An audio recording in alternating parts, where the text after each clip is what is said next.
This is part 2 of a 3-part series. This video is for anyone interested in the design of experiment aspect of Avoid the Void.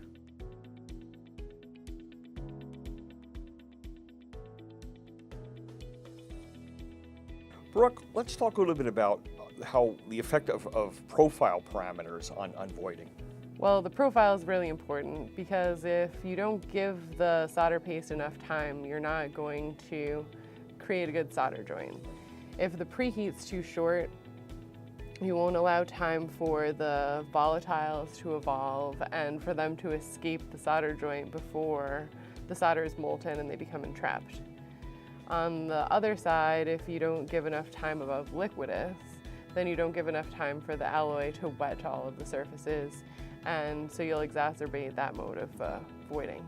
Okay, what about the opposite? What if the profile's too long?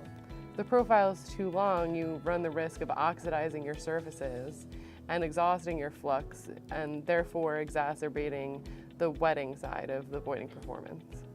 Brooke, you've done a lot of work in this area. Where can we find more information in the way of papers and videos? You can find it at indium.com. Brooke, thank you so much.